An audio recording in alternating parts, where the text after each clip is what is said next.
Federal government is recommending all Americans get COVID-19 booster shots to build their protection against the surging Delta variant. The CDC is calling for a third dose 8 months after the second Pfizer or Moderna shot. Extra doses are expected to roll out next month, pending the FDA's approval. Health officials say those who received the single-dose Johnson & Johnson vaccine will likely also need a booster, but they are waiting for more data on that. The decision comes as evidence shows the vaccine's effectiveness may decrease over time. The New York Times is reporting breakthrough infections account for at least 1 in 5 new cases in several states. Experts worry these infections could contribute to more vaccine hesitancy. During a press briefing this morning, CDC Director Dr. Rochelle Walensky pleaded with the public to get their shots. We are currently averaging over 500 COVID-19 deaths per day, and these remain largely preventable. If you are still unvaccinated, please get vaccinated. The single best action you can take to protect yourself and others is to simply get vaccinated in the first place. Arthur Caplan joins me now. He's a professor of bioethics at NYU. Professor Caplan, welcome. So the U.S., as you know, is recommending these boosters for Americans who received a 2-dose vaccine 8 or more months ago. The news comes despite the World Health Organization repeatedly asking wealthy nations to pause their booster campaigns and instead help vaccinate people in poor countries. What is your take on this? What is the correct ethical road to follow here? Well, Tanya, it's a really tough ethics dilemma because if we don't vaccinate the rest of the world, we risk having all these new variants and strains that are easier to catch, may kill us more readily, popping up. So that has to be the long-term goal. But in the short term, I would argue our obligation in the U.S. is to take care of our citizens first. We have to help our neighbor, help the community, help people who are in our family, and that probably means boosters going here first.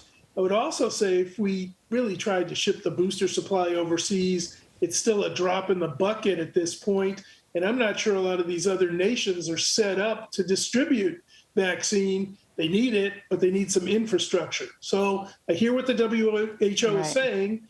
It's powerful, but I don't think it should stop us from trying boosters. So, as we mentioned, more breakthrough cases are being reported. How might these cases fuel further vaccine hesitancy and even misinformation? Well, look, the vaccines are only 95% effective. Some people are going to get sick, get infected because it just didn't work for them. Their immune system might have been weak.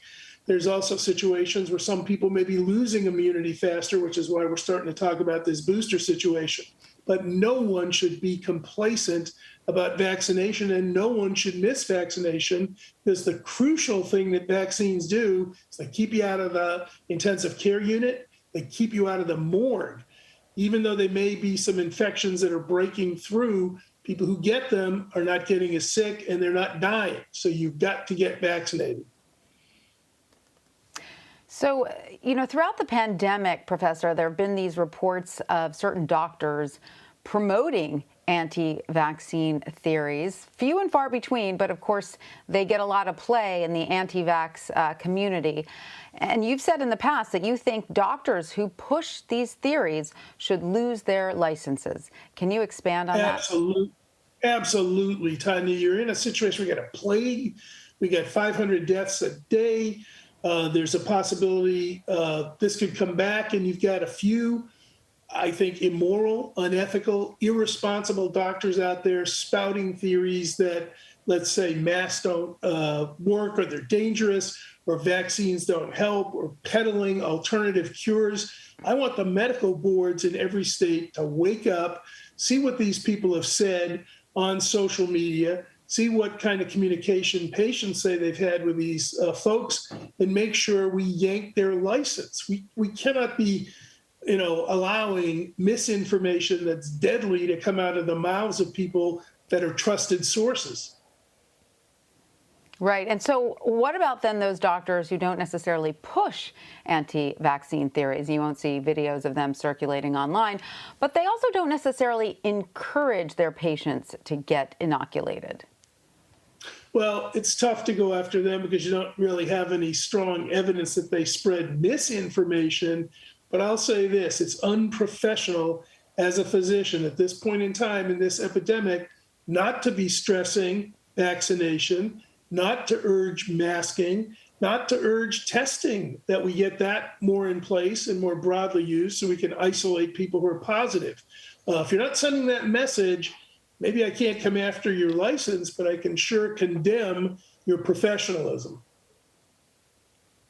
And Professor, some people have declared their right to choose whether they get vaccinated or not, but federal officials are calling this the pandemic of the unvaccinated, insisting that unvaccinated people are the ones fueling these rising cases. So where is that line drawn between individual rights and the greater good for public health? Where do we draw that line? I mean, as Americans, we're obviously very concerned with individual rights, but at a certain point when a pandemic like this rages on and threatens to disrupt our entire society, does that line get drawn in favor of public health? I'm going to say yes, Tanya, and here's the principle. First principle, don't kill people.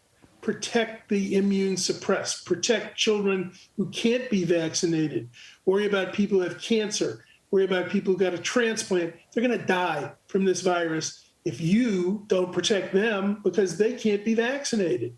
So the first principle is look out for your neighbor, don't kill them. Let's act like a community. Let's be responsible to our neighbors.